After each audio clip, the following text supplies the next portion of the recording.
everybody. It's still following, and I was hoping to do a reaction tonight to Dr. Sleep, but unfortunately my headphones don't seem to be working, so I'm going to have to do that a little bit later.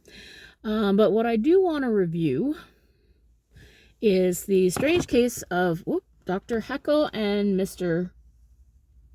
No, Dr. Jekyll and Mr. Hyde. That's it. Heckle and Jekyll. No. Jekyll and Hyde. Hated it. I'm sorry. I really did not like it. I thought it was about 2/3 longer than it needed to be, and that it should have, oh my gosh. so many problems with it. I don't know if Robert Louis Stevenson was publishing in the 1 cent a word pulps, which would be my guess, but what an awful story. It's about this doctor who dies, and then he leaves a letter for his lawyer, and the lawyer's looking at the letter, and the letter says that it's only to be opened if Dr. Jekyll disappears, and then there's a strange guy named Dr. or Mr. Hyde that people see twice, and then there's all this standing around talking, and it's just so dull, and so, it's just not telling the story. Ooh. And you know how I loathe and detest frame devices.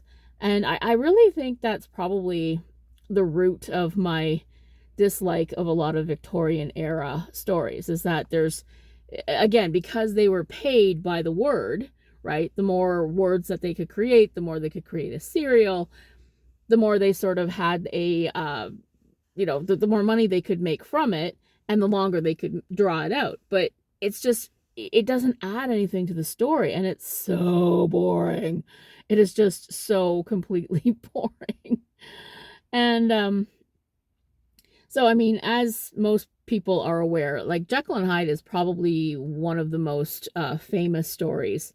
This doctor starts taking drugs, and he starts turning into a different person. Now, a lot of what I found was kind of funny was that a lot of the depictions of Jekyll and Hyde, Bugs Bunny, he's like this little mild-mannered doctor, but then when he turns into Hyde, he gets bigger, and turns into this big scary person. But that's not what actually happens in the story.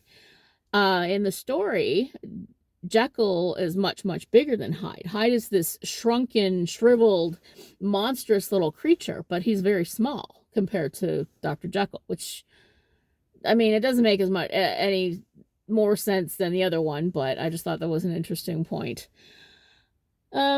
So what I did find more interesting, I was doing a little bit of reading on Wikipedia about how it became and it was actually a lot, the writing of the story was a lot more interesting than the story I found, because he had a nightmare, and he was awakened, and he starts screaming. Then somebody woke him up, and he's like, "Why did you wake me up?"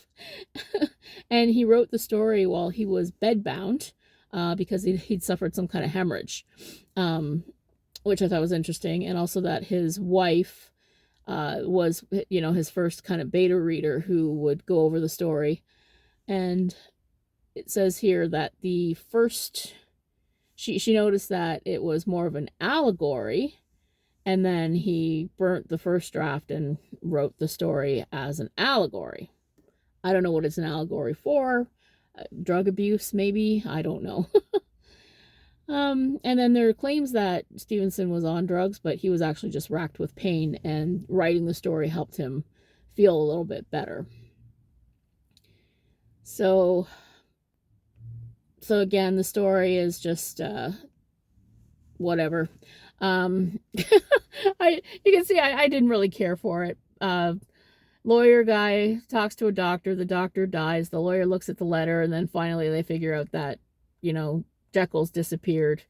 And then they finally get to what's in the letter. It would have been so much better if it was just Jekyll telling his story. Even Jekyll telling his story in a letter made more sense as a story and was more interesting. The only thing I liked about it, there was a creepy moment where he talks about his hand transforming and how sometimes he was just Jekyll without meaning to be. But overall, I'm going to give this one 2.5 out of 5 stars. Really didn't care for it.